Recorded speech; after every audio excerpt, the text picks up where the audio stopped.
Hello everyone and welcome back to Let's Play Dragon Warrior 3. In the last part we got here to the pyramid north of Isis and now we're gonna check this place out. By the way, in these sections, hug the walls. There are holes that make you fall to a bottom floor, which you do not want to be in now. And let's check out these chests. And we get an encounter. First battle against a man-eater chest, 120 HP, 183 XP, 30 gold. You can drop a cypress stick, which is pretty worthless. And they only appear when you investigate the chests that are them. In fact, all the chests on this floor are them. So avoid them, because they are actually deceptively powerful. Like, they'll do about 70 damage if I don't parry, which is not good. So, stay away from them. Alright, and we are immediately thrown into a new encounter as well against mummy men.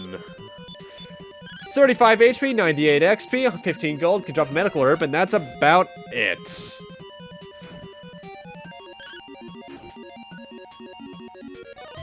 These guys you can potentially see a lot of coming up due to a certain gimmick a later room in this area has, but you'll see that then.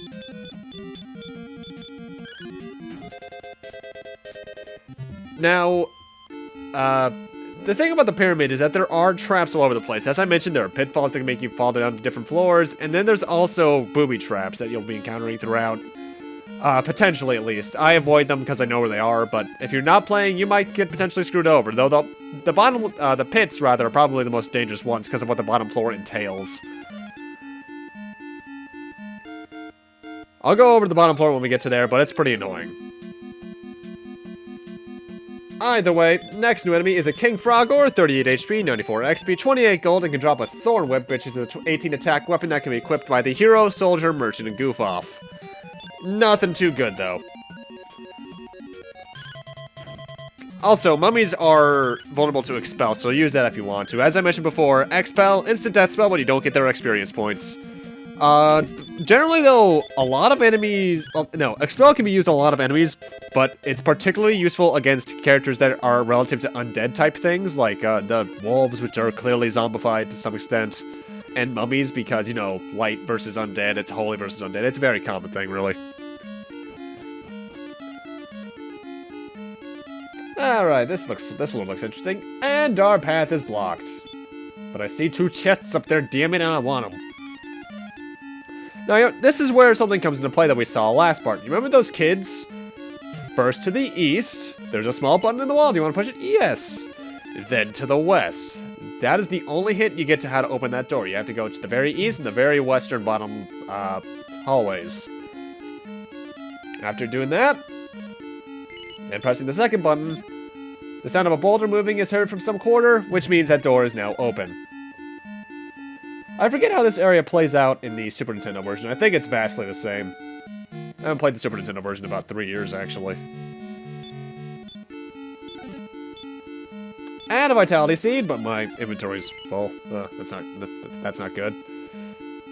And I think the other one is actually very important, now that I think about it.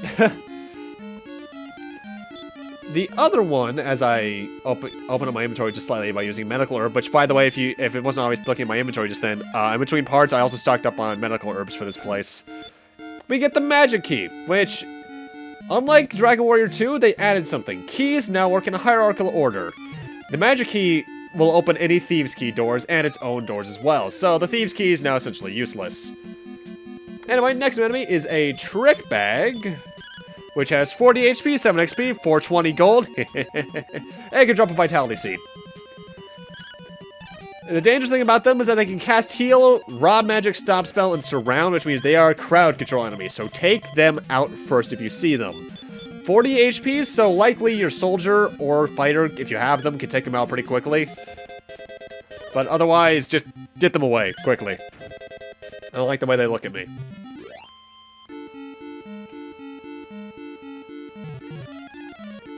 Either way, now we want to head to the top right of this room, but not before encountering a new enemy. Mummies! Mummies have 55 HP, 110 XP, 44 gold, they drop a fairy water. They can call Horks for help. I'll get into Horks in a moment. But the important thing about mummies is that they also ignore formation, so everyone has a very good chance of getting hit. And Horks, because even though I don't think we see them here, just so you can get information from them, because this is the first time you can encounter them, have 98 HP, 160 XP, 18 gold. They drop clothes, which is like the worst equipment in the game. Other than that, nothing special. They're zombie-type enemies. Yeah, clothes only have 4 defense, so they're pretty useless. I guess that's more money, though, because they sell for 10 gold.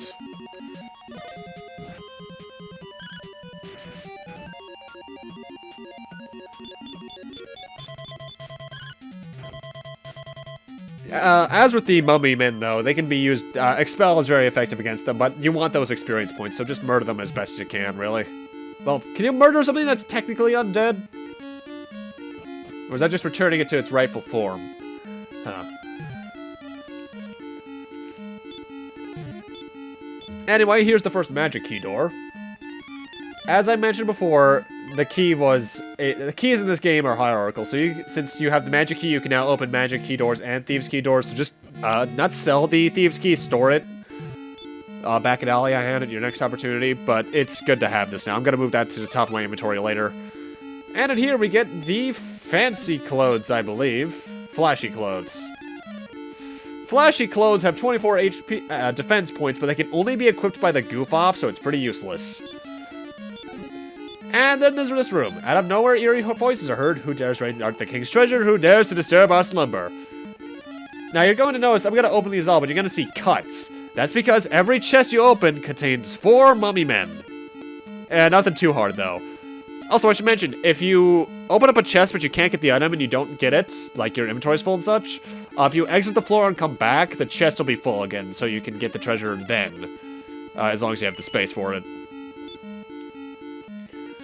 Which is what I do for this medical herb, and I think whatever the next item is. Wing of Wyvern.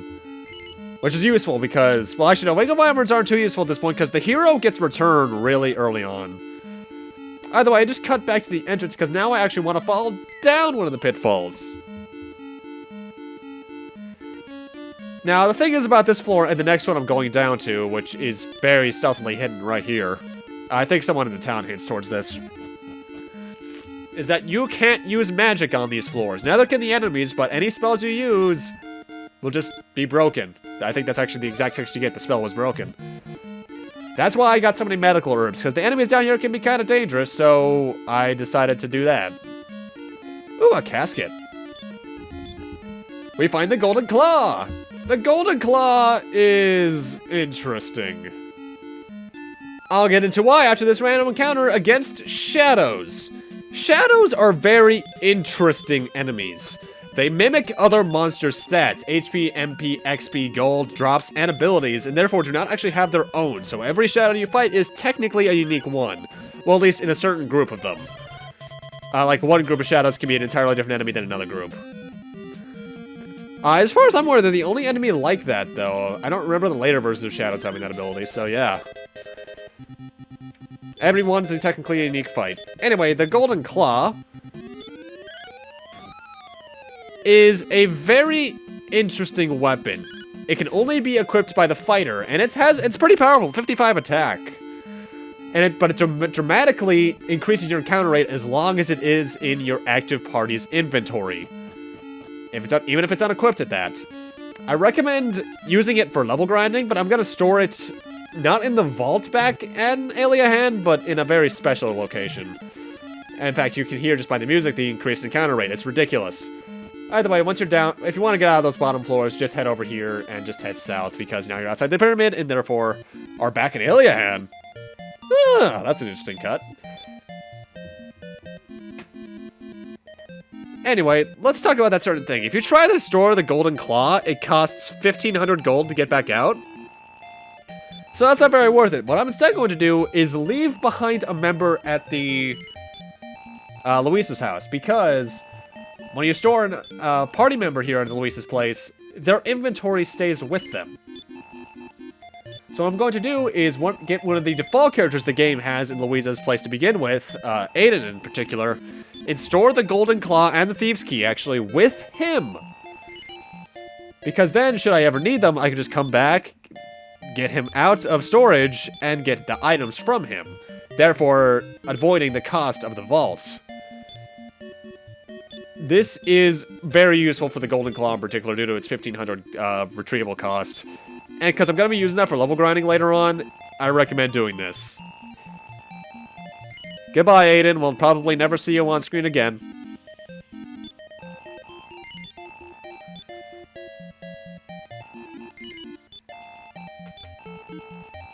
I'm not sure if they ever thought this through entirely because I honestly forget how they handled it in the Super Nintendo version. Also, you might see that text there, another world.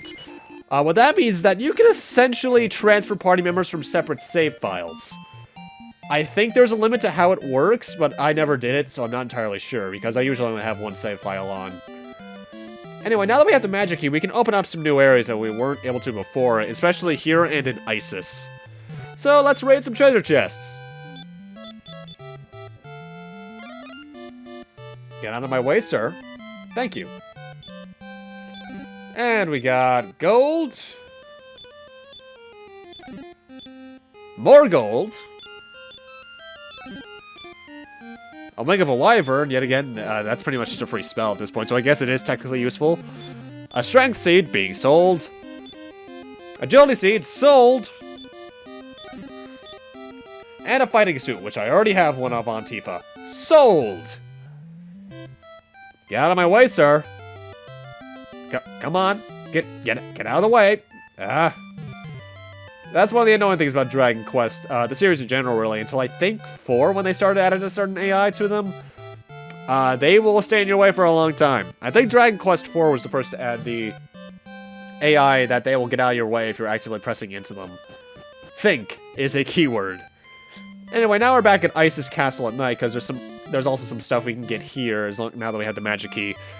And there's one particular thing you can only get at night, so I recommend doing this.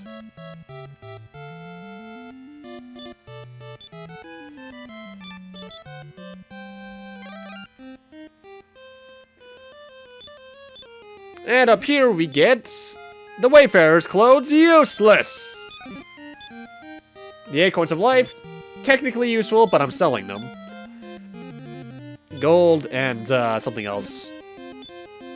Poison Moth Powder, which is a battle item that you can use to poison an enemy, but it's not particularly useful. Mind you, that's just the way I look at it, really. As I mentioned before, Acorns of Life are pretty much just life seeds.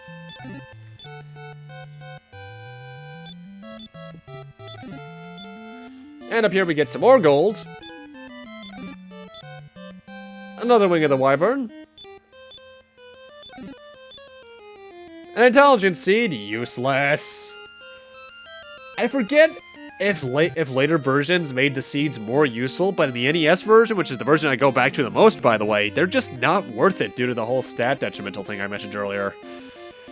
Which is pretty sad, because I usually love items that increase stats like that. Like in Final Fantasy IV, I use golden apples all the damn time. Well, when I can get my hands on one, that is. Anyway, welcome to the Queen's Room. I'm most happy you come to meet me in hiding. I can't really do anything for you, but I'll give you a gift. Look around me. What she means, search the floor in front of her. We find the Wizard's Ring, which, like in Dragon Quest 2, you can use the Wizard Rings to restore either the user's MP or anyone's MP. You can use it multiple times, but every time it does have a chance of breaking, a la some items in Earthbound, or Mother 1, rather. Not overly useful, but I'm going to keep it around on the Pilgrim just in case. Anyway, this is a shrine you could have accessed earlier, but you obviously couldn't get too far into it because you didn't have a magic key. In fact, the guy in the first room, I think, says, "Go get the magic key!" Though a second door is kind of redundant, if you ask me. Also, I got bronze and iron shields for people off-screen. The hero and the soldier got an iron shield, the pilgrim got a bronze shield. That happened, I think, like, before the last part even ended. Either way, welcome to a new enemy domain, I believe. Yep, because we're fighting Olympus. 35 HP, 110 XP, 30 gold, can drop a Luck Seed, and they can cast Infernos, which is a spell that I think you've actually seen the Pilgrim use a couple times by now. Infernos is a very interesting spell because despite its name, which sounds fire elemental, it's actually, if I recall, a wind elemental spell. I can check that out right now, actually. Yeah, because it's called Gale in later versions. It doesn't do much damage. It does around 15 points to a 15 points of damage to a group of enemies, but It's better than nothing. If you want to do some damage to everyone before having everyone else kill them, it's pretty good. Anyway, welcome to a town that I believe has been mentioned before by NPCs, Portoga. Not much to do here. There's a shop and such, but I don't think there's much useful stuff in it. But we just want to keep some things in mind here. The king loves pepper. And, according to this guy, what, you want a ship? You must go see the king. So if we want a ship to explore the waters, we should probably go see Mr. King in this place.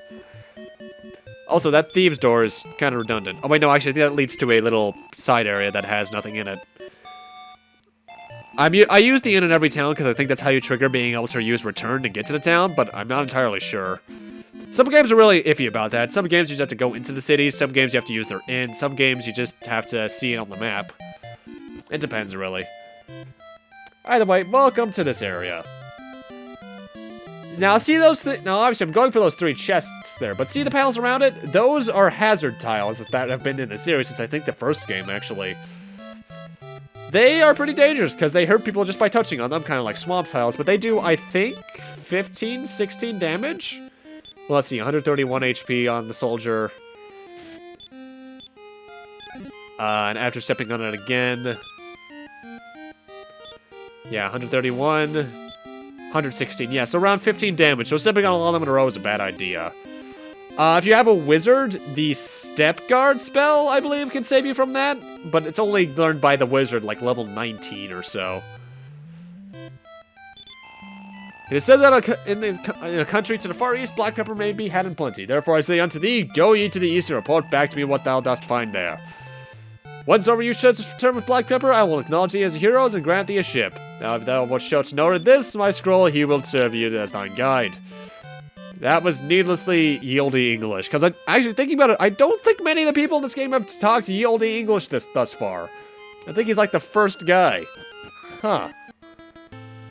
Either way, now we're actually back at Asaram, because the way we have to go is actually into this cave. There are no enemies in here, so you're safe there, though I wish it had a unique theme, given the fact it's a safe area.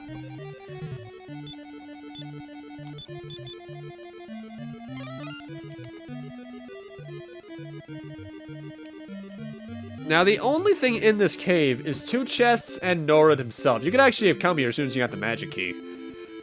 Because when you talk to him, there's Norud like there, actually. He says, I think the equivalent of, hi, my name's Norud. Get the hell out of my house. I think. You'd think I remember that, even though I just recorded this last night. Yep. Either way, let's show him that scroll that we got from the king. It is actually in your inventory. My dear Norud, please guide the bearers of this scroll to the secret passage called Bolef's Path. Signed, the King of Portoga. So thou would go east? Oh, yes, it is his request. Come along with me, then. Holy crap, a moving NPC. You don't see that often in 8-bit games. Well, for cutscenes at least. Guys, this was really what cutscenes looked like back in 1987. Well, in Japan at least. We didn't get this game until like, what, 91? 90? I forget. Very late.